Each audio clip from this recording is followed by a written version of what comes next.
Kyshtym Disaster. On September 29, 1957, at a Soviet nuclear weapons facility known as Mayak, located in the remote Ural Mountains near the closed city of Ozyorsk, a cooling system failure inside an underground storage tank caused the liquid radioactive waste it contained to overheat, dry out, and finally detonate in a non-nuclear chemical explosion, estimated at the equivalent of roughly 70 to 80 tons of TNT. The blast was powerful enough to hurl the tank's concrete lid, weighing 160 tons, dozens of meters, through the air. A plume of radioactive particles instantly rose into the atmosphere, eventually spreading across an area of more than 20,000 square kilometers in the days that followed. The area affected came to be known as the East Ural Radioactive Trace, a long, narrow corridor of contaminated land stretching northeast from the blast site. None of the people living in the villages and towns within that corridor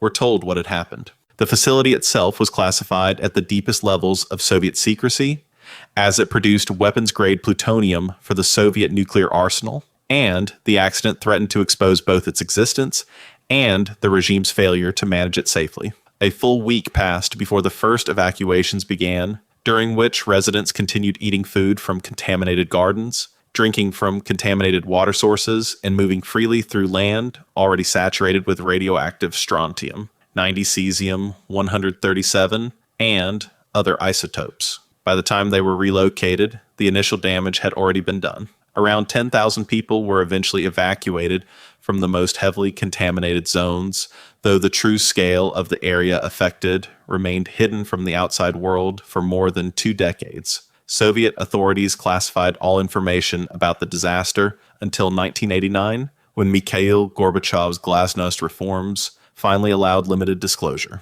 Estimates of the long-term cancer toll attributable to Kyshtym vary widely, with figures ranging from approximately 200 to several thousand additional cancer deaths, depending on the methodology used. The International Nuclear Event Scale, which was not created until decades later, retroactively rated Kyshtym at level 6, making it the third most severe nuclear accident in recorded history, behind only Chernobyl and Fukushima. The Teka River, which flows through the region and had been used for years as a dumping ground for liquid radioactive waste from the Mayak plant even before the 1957 explosion, remains one of the most radioactively contaminated rivers in the world. Communities living along its banks continue to show elevated rates of leukemia and other cancers in studies conducted decades after the disaster. The Mayak facility itself continued operating for decades after the explosion, producing plutonium and reprocessing spent nuclear fuel,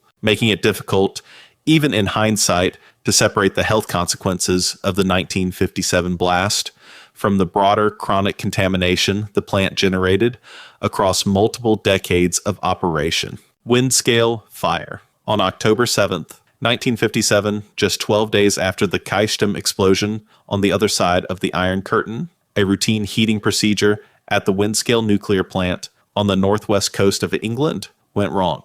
The 2 reactors at the site, known as Pile Number 1 and Pile Number 2, had been built as part of Britain's post-war nuclear weapons program to produce plutonium for atomic bombs. The scheduled procedure was designed to release a buildup of stored Wigner energy from the graphite moderator inside Pile Number 1, a process the plant had performed before. But on this occasion, operators monitoring the instruments misread the temperature readings, believing the reactor to be cooling when it was in fact still climbing. 3 days later, on October 10th, plant workers discovered the reactor core was on fire. The graphite had been burning for an estimated 2 days before anyone detected it. The fire burned for 3 days in total, releasing radioactive fallout that spread across the United Kingdom and into mainland Europe. Iodine 131, a radioactive isotope that concentrates in the thyroid gland and is especially dangerous in children, was released in significant quantities and detected across a 200 square mile radius of surrounding farmland. Milk from an estimated 2 million liters of production in that area was immediately confiscated and poured into rivers or the sea, a decision that would later itself generate criticism. The fire was ultimately extinguished by flooding the core with water, a decision the lead physicist made against the advice of some colleagues who feared the combination of water and burning uranium could trigger an explosion. He overruled them, and the gamble worked. But the British government's response was arguably as damaging as the fire itself. Prime Minister Harold Macmillan personally ordered the official accident report to be suppressed and rewritten, removing sections that described human error in detail because he feared it would damage Britain's standing in nuclear negotiations with the United States. The censored version was released. The full unedited report was not made public for another 30 years. When it finally emerged, it confirmed that the initial accident had been caused by a combination of design limitations and operator error, and that the radiation release had been larger than officially acknowledged at the time. It also revealed that the Windscale reactors had experienced earlier radioactive discharges in the months and years before the fire events that had similarly been handled quietly and kept from the public. The suppression was so effective that for decades, most British citizens knew almost nothing about what had happened, even as they continued to live downwind of the site. Estimates suggest the Windscale fire likely caused between 100 and 240 additional cancer deaths in the United Kingdom, though because these cases would have appeared among a population where cancer deaths already numbered in the hundreds of thousands per year, the statistical signal was effectively undetectable without detailed epidemiological study. 3 Mile Island. On March 28, 1979, at the 3 Mile Island nuclear power plant near Harrisburg, Pennsylvania, a series of mechanical and human failures combined to produce the worst nuclear accident in American history. It began at 4 o'clock in the morning when a valve designed to release pressure in the reactor's cooling system stuck open and failed to reseat itself properly. Coolant began draining from the reactor core through the open valve. Critically, a warning light on the control panel indicated the valve had received a signal to close, which operators interpreted as confirmation that it had actually closed. It had not. For more than 2 hours, the operators believed the cooling system was working as intended, while the reactor core was slowly losing the water it needed to stay stable. As coolant drained away the temperature inside, the reactor began to climb. Alarms sounded, but the control room was flooded with hundreds of simultaneous alerts and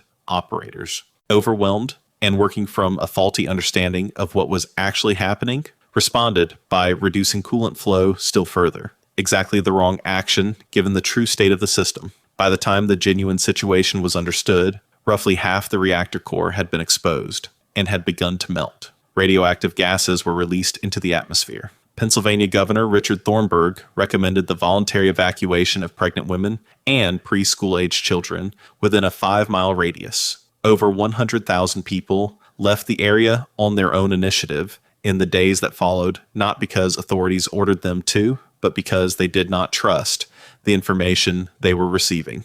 No one died in the immediate aftermath of 3 Mile Island, and long-term epidemiological studies have not established a clear causal link between radiation released and cancer deaths in the surrounding population. But the accident did something arguably more consequential. In the long term, it destroyed public confidence in nuclear power in the United States at the precise moment the industry was poised for expansion. No new nuclear power plant has been ordered in the United States and subsequently completed since the 3 Mile Island accident. In the years afterward, the Nuclear Regulatory Commission overhauled training requirements for reactor operators, mandated clear control room designs, and required plants to establish emergency planning zones and protocols that had not previously been codified in law. The accident also became the defining cultural event that shaped American public perception of nuclear energy for a generation, referenced in films, news coverage, and political debate far out of proportion to the actual radiation released, a phenomenon that researchers studying risk communication have since described as one of the most striking examples of how a near miss can reshape an entire industry's trajectory more dramatically than the accident's direct consequences alone would suggest. Goiânia radiation accident. On September 13th, 1987, 2 unemployed men, Roberto Alves and Wagner Moda, were scavenging for scrap metal in an abandoned cancer clinic in Goiânia, a city of roughly 1 million people, in central Brazil. The clinic had closed 2 years earlier and moved to new premises, leaving behind a radiotherapy machine that contained a sealed capsule of cesium-137, one of the most intensely radioactive isotopes used in medical treatment. The clinic had never notified the relevant authorities that the device was being abandoned. The building sat unsecured for 2 years, its contents unknown to anyone who might have protected them. The two men removed the heavy machine, took it home on a wheelbarrow, and later sold it to a local scrapyard owner named Daiichi Ferreira for the equivalent of about $25, which seemed a reasonable price for the metal casing. Ferreira, curious about the device, used a screwdriver to breach the protective shielding around the cesium capsule. What he found inside astonished him, a fine blue powder that glowed faintly in the dark, beautiful enough that he collected some in his hands and brought it inside his house to show his family. He gave fragments to relatives and friends. His 6-year-old niece, Leda Dasnev, was brought to visit. She touched the glowing powder, then ate a sandwich without washing her hands. Over the following days and weeks, people who had handled the cesium began developing the symptoms of acute radiation sickness, nausea, skin, blistering hair loss, internal bleeding. They visited different hospitals and clinics seeking help.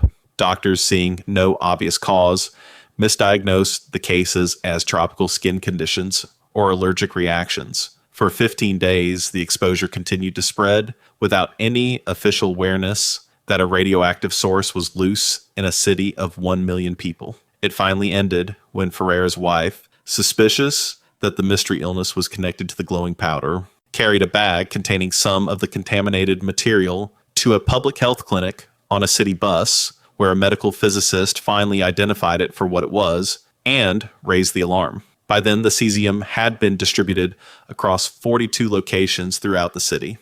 Of the 249 people confirmed as contaminated, 49 required hospitalization, and 21 needed intensive care. 4 died, including Leda Dasnev, who received an estimated radiation dose of 6 sievert, enough to be fatal in most cases.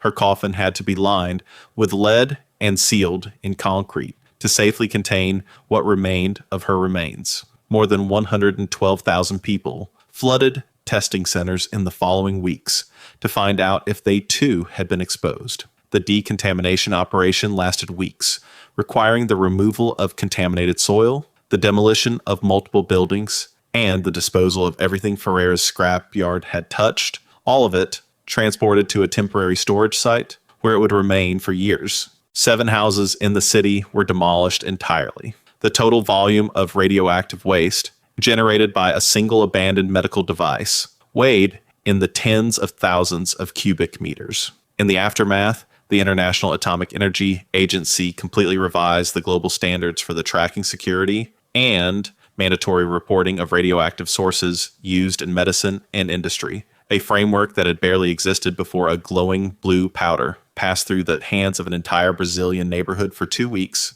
without triggering a single official alert. Chernobyl Disaster. On April 26, 1986, in the early hours of the morning, a safety test went catastrophically wrong at reactor number 4 of the Chernobyl nuclear power plant in northern Ukraine, then part of the Soviet Union. The test was meant to determine whether the reactor's turbines could generate enough power to run the emergency cooling pumps in the brief interval between a power loss and the startup of the backup generators, a gap of about 1 minute that engineers had identified as a potential vulnerability. It was the kind of test that should have been run years earlier under controlled conditions with expert oversight before the plant ever went into full operation. Instead, it was being conducted late at night by an exhausted team under pressure to complete the procedure before a scheduled maintenance shutdown. During the test, operators violated multiple safety protocols to keep the reactor running in a condition it was never designed to enter.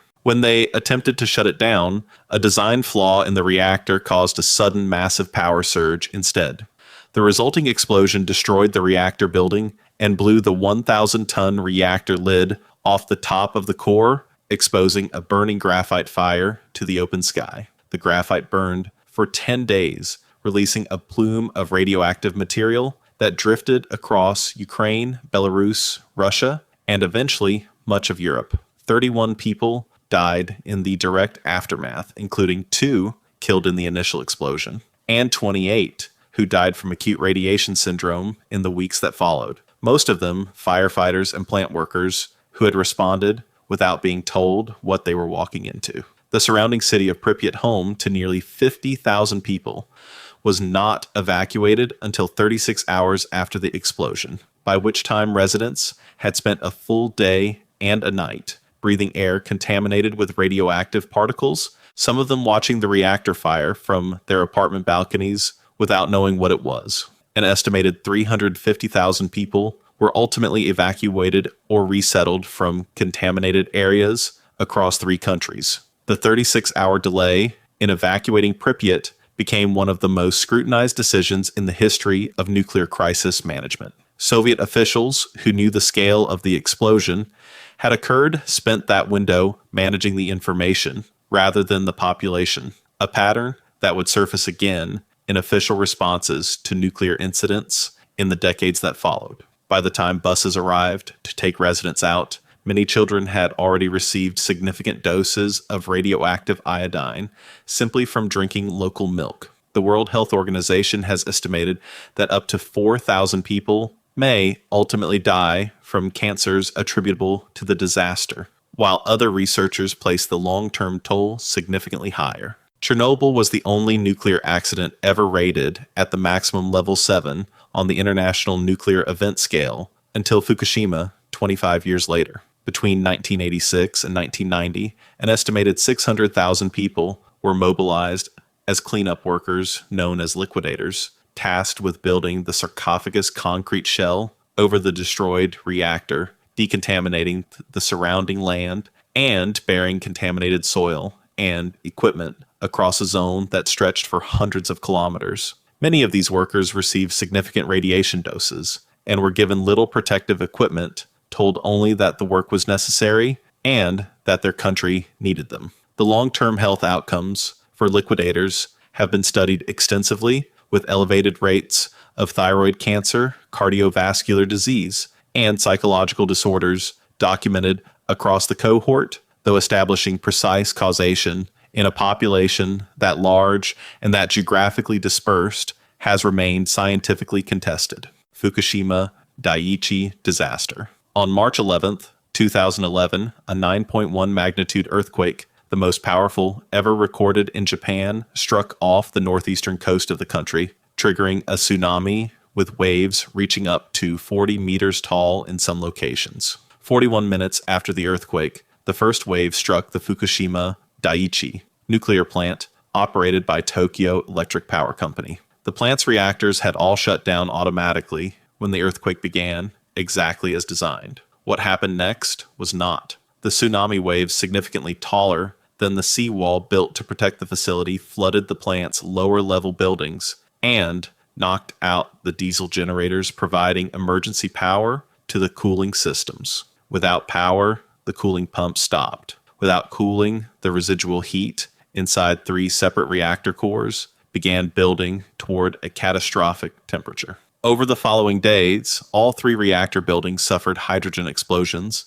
and all 3 cores experienced at least a partial meltdown, the first time in history that 3 simultaneous reactor meltdowns had occurred at a single facility. Radioactive material was released into the atmosphere and the Pacific Ocean. More than 150,000 people were evacuated from the surrounding area, many of them elderly or in long-term care facilities evacuated in such haste and under such difficult conditions that roughly 2,000 people died from the stress, displacement, and medical disruption of the evacuation itself, a number that exceeded the direct radiation toll from the accident. The nuclear toll from Fukushima remains sharply contested. Among scientists, the Japanese government has confirmed a single worker whose death from cancer has been officially linked to radiation exposure at the plant. Independent researchers suggest the long-term cancer burden is higher, though it may never be precisely distinguished from background cancer rates in the general population.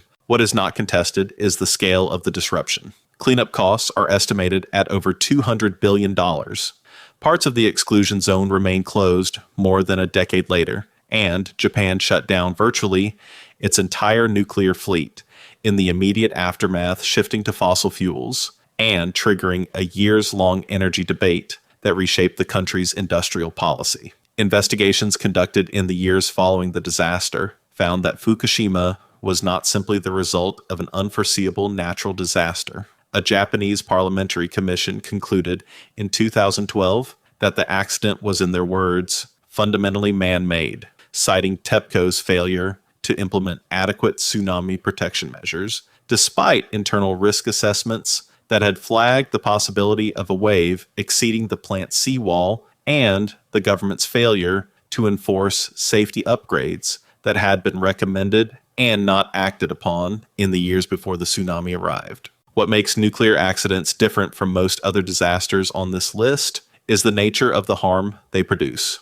A mine collapse, a factory fire, a train collision kills people immediately in a place and at a time that can be clearly identified. Nuclear accidents kill people slowly, invisibly, years or decades later in cancer wards where no one can prove with certainty whether the disease came from a power plant or simply from being alive. That invisibility is what makes them uniquely terrifying and uniquely easy for governments to manage by the simple act of choosing not to count. From the Soviet Union suppressing Kyshtym for 30 years, to the British government editing its own accident report, to TEPCO's internal risk assessments that went nowhere. The pattern across all 6 of these disasters is not just technical failure. It is the gap between what was known and what was allowed to become official, a gap that in the case of radiation can remain invisible for decades before the consequences finally become undeniable. If you enjoyed this video, subscribe for similar ones and feel free to drop suggestions for the next video